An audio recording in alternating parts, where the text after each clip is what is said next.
Well, hello everybody. I'm Dr. Glenn Harrison, and welcome to this week's segment of Why. This is where we take just a few minutes to answer some of the most common health-related questions that I see in my office every day. So today really isn't answering a question, it's more of a concern that I see.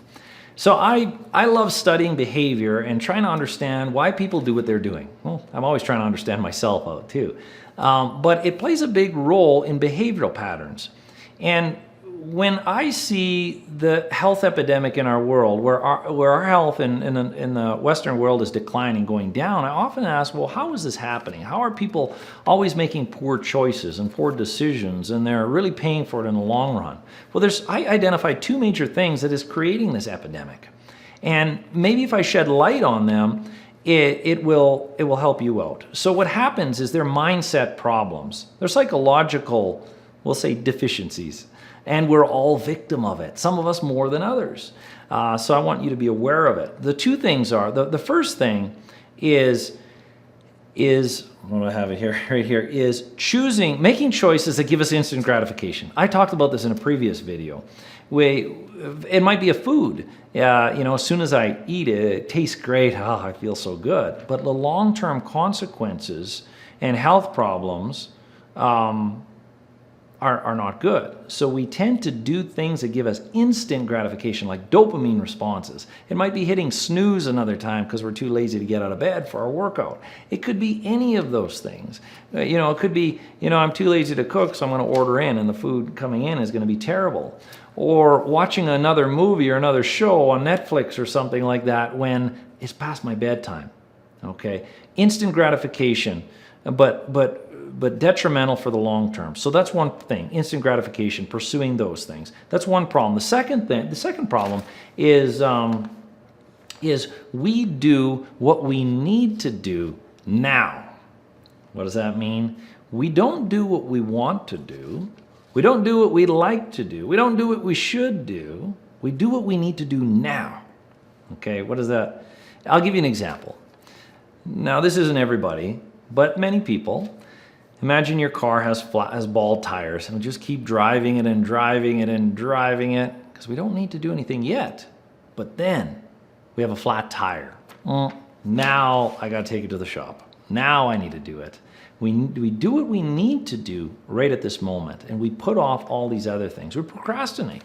It's there was this a famous writer said procrastination is I can't even remember what it was now. Procrastination, I'm gonna butcher it. Procrastination is one of the biggest problems with mankind because we all do it. Some of us do it more than others.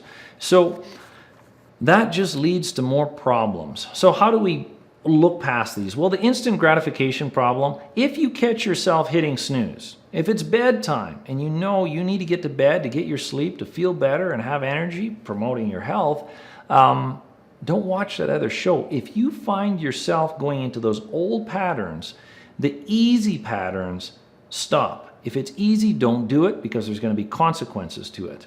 That's one of the, don't do what I used to do. Personally, I would focus on the things I didn't want to do rather than the things that I wanted to do. So if it's easy, don't do it. Lean into the resistance. That's one thing you can do with the instant gratification, and you'll forge a habit and you'll get the benefits of the long-term healthy choice gratifications, because it takes longer to get the benefits of a healthy choice, and avoid the instant gratification. That's one strategy. Don't do what's easy. The next thing is avoiding to do being proactive. Rather than just doing what we need to do what we should do. Being proactive is one of those things where you have to think about it in the future, right? It's not tomorrow. It might be months. It might be years from now. And this is where I used to do that, I should say. I used to think about what I didn't want to be. I didn't want to be sick and prematurely age. I didn't want all of that. And I'd focus on it. That's the wrong thing to do. I've learned since then. Focus on what you want to have in your future life, how you want to be. This is extremely important. It's a motivator. But think of it instead of, arbitrarily. Don't just think of it randomly, I want to feel healthy at the age of 99.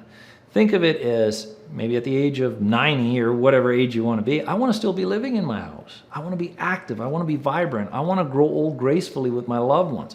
I want to be able to play with my children and have energy, and my grandchildren, or whatever it is.